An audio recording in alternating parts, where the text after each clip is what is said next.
Hi hello नमस्कार मोर आ गोटे blog video आपण मानक स्वागत जनाऊँगी। सीजनटा तो कौन आप जानी ही वर्षा सीजन।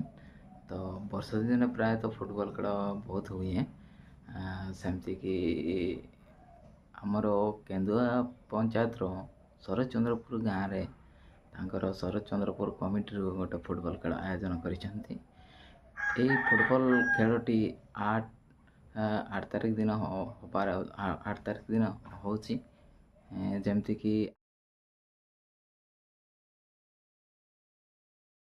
तांकर वन डे फुटबॉल खेल हुए जमती कि 8टा टीम अंशग्रहण करें। तो 8टा टीम अनुसार से माने एंट्री फी हिसाब से रखी 2000 टंका। ता सहित जे टीम मानकर सिरपा हिसाब से रखी जहाँकि प्राइज हिसाब से रखी फास्ट प्राइज हिसाब से रखी से 10,000 टंका। सेकंड प्राइज हिसाब से रखी से 7,000 टंका एवं थर्ड आउ फोर्थ प्राइजटा रखी सांत्वनामूलक जहाँकि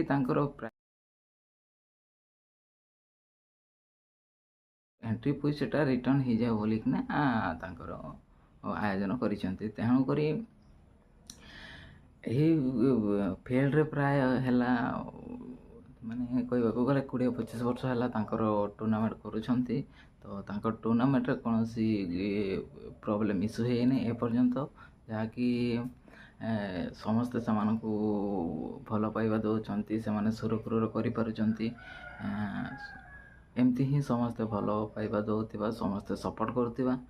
तो आपण मान अनुरोध जदि आपण जदि गोटे फुटबॉल प्लेयर होती तो 8 तारिख दिन आपण शरदचंद्रपुर ग्राउंड को आसतु खेल देखु एवं एंजॉय करंतु। तो मु आ गोटे कथा शुणा पाई जमती कि सांताल मानकर जमती गोटे जो दिन खेल हुए ता पर दिन गोटे ढांपुल हुए कि कौन हुए प्राय मुझे जानी। तो मु शुणा पाई जे जो दिन फुटबॉल खेल सर ता पर दिन संजय बेलू 5टा कि 4:30 बेलू ढांपुल हम प्राय शुणी।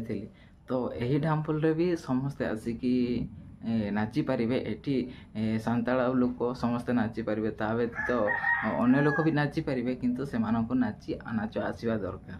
तो जो भाई भौणी किंबा मौसा मौसी माने ढांबुल खेल फुटबॉल खेल सह ढांबुल नाच यदि सामिल होगा चाहती तो 8 तारिख दिन सका 9टा बेलू खेल आरंभ हम 9टा बेलू पहुँचे संध्या बेले ढांबुल तामसार एंजॉय करेंगे।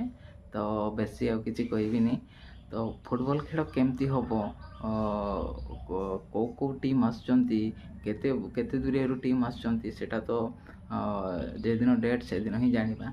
तो कौ टीम कौठू आसुचंती केमती टीम आसुचंती से विषय को जानिबा पई हमको हेले से मैच दिन ही मैच दिन अटेंड करते हम। तो किए जीतुची किए हारुची से विषय रे आ गोटे नेक्स्ट वीडियो रे आलोचना करिबा। तो बेसी लॉन्ग वीडियो बनैबानी सेतिको कही तो सेतिको ही कहबी।